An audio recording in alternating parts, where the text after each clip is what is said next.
हाँ, तो जैसा कि हमने अपने पिछले वीडियो में mutual fund best category part 1 के अंदर हमने कैटेगरी कंपैरिजन किया था।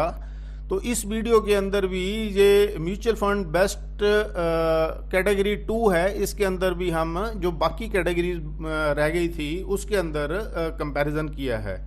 तो यहाँ पे सबसे पहले हम मिड कैप कैटेगरी ले रहे हैं। जैसे कि आप देख रहे हैं मिड कैप कैटेगरी के अंदर 1 year, 2 year, 3 year, 5 year and 10 years की जो बेस्ट परफॉर्मेंसेस है किसी भी फंड ने विद इन द कैटेगरी दी हों, उनको हमने यहाँ प्लॉट कर लिया है अपने चार्ट के ऊपर।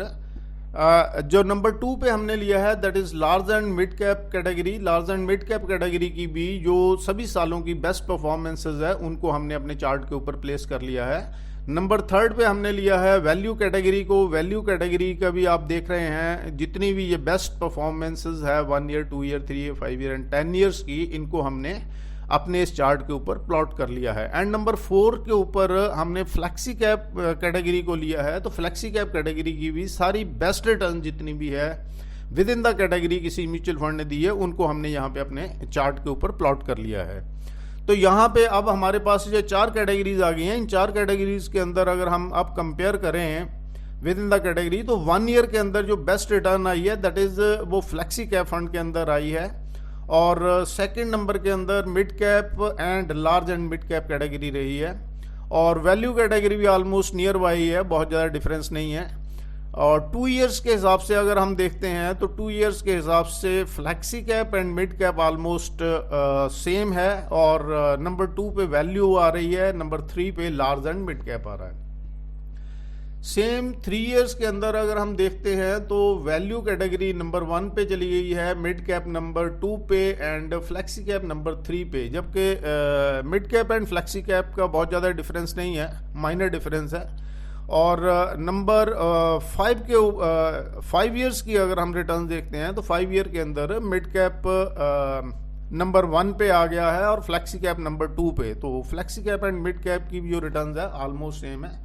सेकंड नंबर पे almost large mid and value funds almost आसपास ही है, तो वो आ गई है। और 10 इयर्स के हिसाब से अगर हम देखते हैं तब भी मिड कैप नंबर 1 पे है और flexi cap and value number 2 पे है, large and mid cap number 3 पे है। तो ये सारे चार्ट से भी हम ये कंपेयर कर रहे हैं 10 इयर्स के हिसाब से। जैसे मिड कैप है, जैसे आपने पिछले वीडियो में डिस्कस किया था, जो बेस्ट रिटर्न्स आ रही थी कैटेगरी वाइज वो स्मॉल कैप की आ रही थी सबसे ज़्यादा, उसके बाद मल्टी कैप आ रहा था। तो क्योंकि स्मॉल कैप बहुत ज़्यादा रिस्की है और जो उससे कम रिस्की है वो है मिड कैप कैटेगरी। तो उसी हिसाब से मिड कैप कैटेगरी के अंदर आप देखो 10 इयर्स के अंदर मिड कैप कैटेगरी की रिटर्न्स नंबर 1 पे है और उसके बाद flexi cap and value category की रिटर्न्स आती हैं, लार्ज एंड मिड उससे सबसे नीचे है।